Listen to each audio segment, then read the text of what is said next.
I happened to look up and see this 155mm high explosive artillery round that was coming straight for us.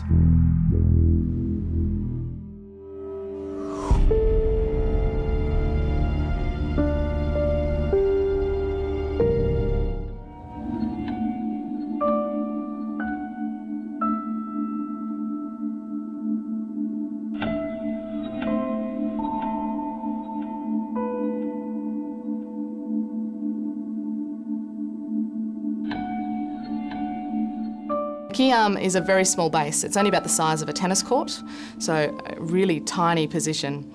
And it's situated at the junction of the three countries of Israel, Lebanon and Syria. The base itself was actually surrounded by 3 Hezbollah bases, and the closest of these bases was located only 75 metres from us. Hezbollah are a resistance force and they oppose the existence of Israel.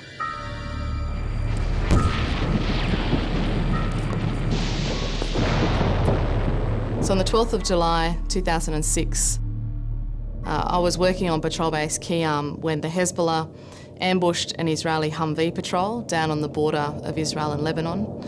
And during that ambush, that attack, the Hezbollah killed 3 Israeli soldiers and they captured 2 soldiers which they took back into southern Lebanon, and this is what sparked the 2006 war. And for us back at patrol base Kiam, moments after that attack, we started to see Israeli fighter jets, their F-15 and F-16 fighter jets, in the air and systematically taking out and bombing Hezbollah bases around us. Whoa!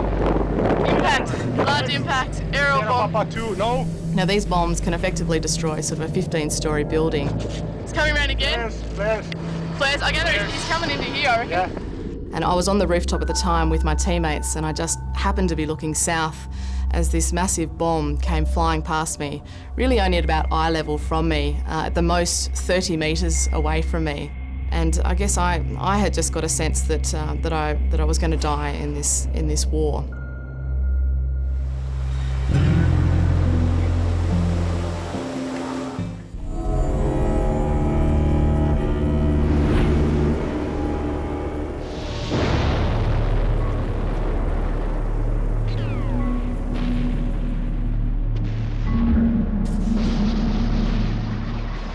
And it felt like I could even put my hand out and touch this bomb as it was coming past us. And I can still visualise those stabilising fins off the back of this projectile as it came so close to us on its way to impact into that Hezbollah bunker.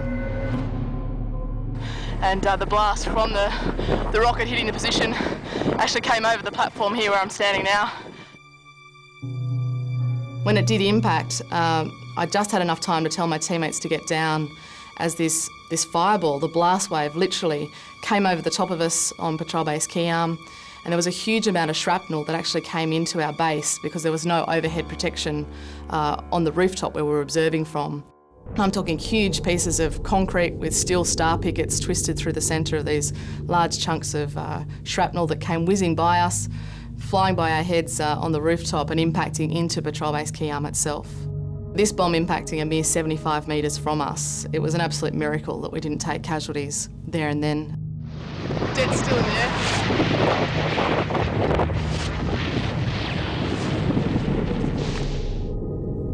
Israel had all the coordinates, the 10-figure GPS coordinates for all the UN bases in Lebanon, and patrol base Kiam had been there, had been established for over 30 years in that location.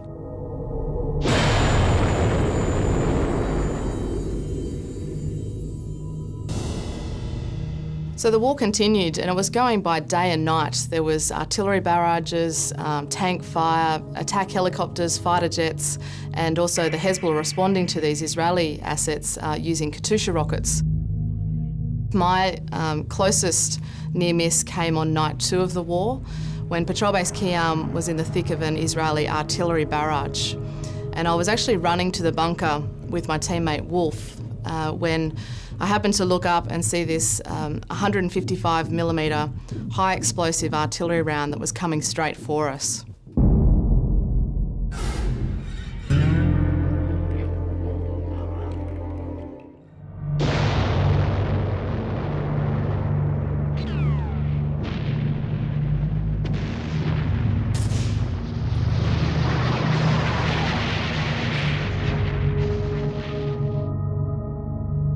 We were completely exposed because we were unarmed and we were simply running to the bunker and we had no protection around us.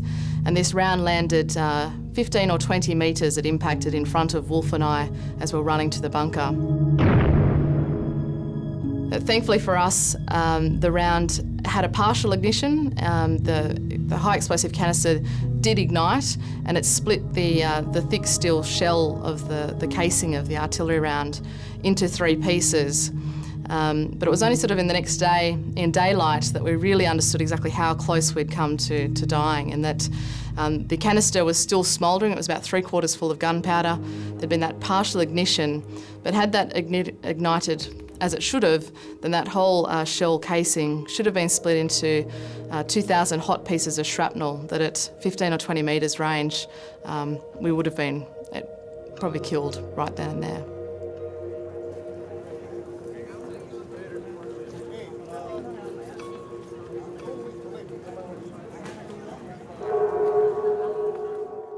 I was tasked to command the convoy of 2 UN armoured personnel carriers and a crew of 16 Indian and Ghanaian soldiers, and to command that convoy from Patrol Base Kiam through to the headquarters in Tir. We took cover overnight at a UN base called 9-1, which was basically about halfway between Patrol Base Kiam and Tir, because we had had a near miss from a Hezbollah Katyusha rocket, which was fired into Israel, but it only narrowly missed my vehicle. At the most it was 5 metres as it skimmed over the windscreen and the roof of my vehicle as it headed into Israel. By the afternoon of day 2 of this transit, the situation had really deteriorated in southern Lebanon, and Israel had commenced its ground invasion into Lebanon. And as a result, the roads that I had been tasked to take, that had been agreed by both the UN and Israel for me to take a particular route, those roads had actually been destroyed by Israeli fighter jets in their bombing runs. We're going to have to turn around because the road's been taken out here with a bomb. But it was on the outskirts of the city of Tir that I got the news from my headquarters that Israel was about to conduct the largest aerial bombardment of the city of Tir, and the road that we were currently on was one of the roads that was going to be targeted during this airstrike. It was a very high-pressure, stress situation, and I was just hoping that we'd have enough time to get this convoy through and that we could all survive. And my mind was actually flashing back to this situation in the bunker of Patrol Base Kiam, where I'd had this experience or this feeling that I wasn't going to survive. And I guess my mind was also thinking, is this the moment that I had sort of had this premonition of my own death? Is it now that moment's about to eventuate?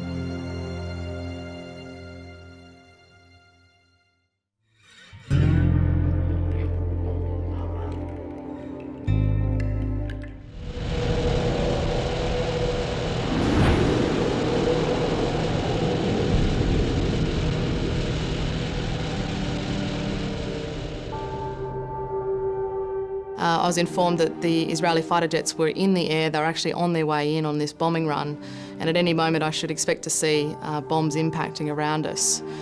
So I was given approval to actually make a high-speed dash through the city of Tir and try and make it to our UN headquarters on the other side of the city prior to this airstrike actually eventuating.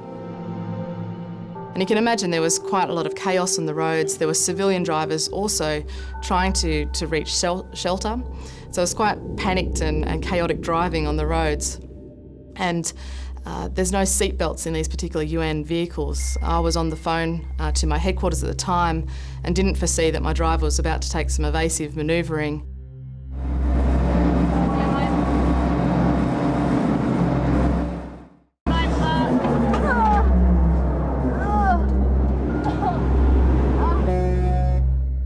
And when he hit the brakes really hard, I was actually thrown forward into the bulletproof windscreen of my armoured vehicle, fracturing and crushing 5 vertebrae in my back. I was in significant pain, but I knew I had bigger issues on my hands other than my own injury, because the Israeli airstrike was inbound and I needed to get the convoy rolling. So We did get going again, and at about 15 or 20 minutes later we arrived at the UN headquarters. But it was once I got into the city of Tyre that I found out that the UN medical evacuation systems had failed. Basically they had a plan where they'd use their UN helicopters to medically evacuate seriously injured. But they refused to use their helicopters due to the aerial bombardments and the threats. It was too dangerous to use their helicopters. So the UN had to come up with an alternative plan, and during that time they simply left me on a tiled floor for 2 days without morphine.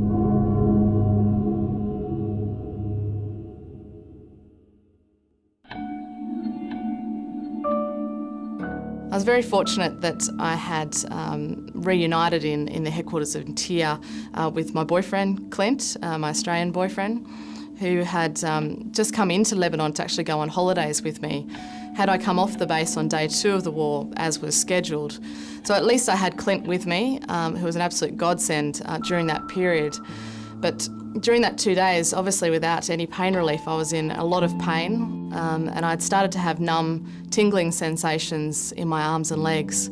And I was completely incapacitated. I would need assistance to walk and move to the bathrooms. And I was certainly starting to worry about long-term effects of particularly the numb, tingling sensations as to exactly what type of damage I had sustained to my spine.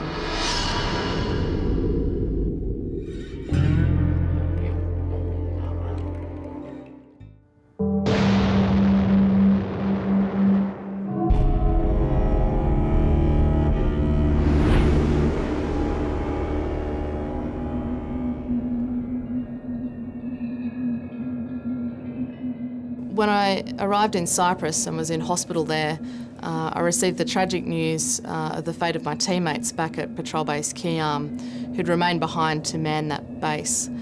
On the 25th of July, my teammates had reported nearly 100 aerial bombs going into the town of El Kiyam, and almost nearly 100 artillery shells that had come in 3 waves of attack by Israel. And during that 6-hour period, my teammates themselves at Patrol Base Keyarm had sustained 4 direct hits from artillery. And one of these artillery shells had actually hit the bunker door. And my teammates at that stage had requested from the UN evacuation from the base because they felt it was no longer safe to remain there when the bunker door had now been jammed. Unfortunately, the UN's evacuation came too late for my teammates because about half an hour later, an Israeli fighter jet delivered a 1,000-pound aerial bomb, which was a direct hit on the bunker of Patrol Base Keyarm, where my teammates were taking shelter. And this instantly killed all 4 of my teammates.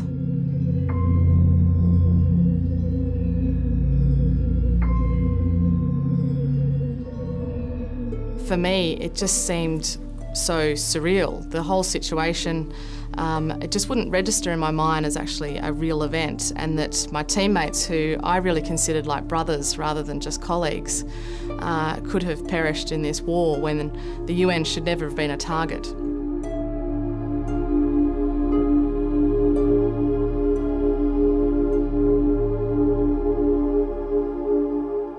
It was real mixed emotions when I eventually reunited with my family. Obviously a very teary, emotional situation, but it was sort of feeling quite torn as well, having known that 4 of my colleagues had died. And I guess even in those early stages, I was really suffering from survivor guilt. 3 of my 4 teammates who were killed all had children, and so in many ways I felt quite guilty of the fact that I had managed to survive, but my teammates hadn't.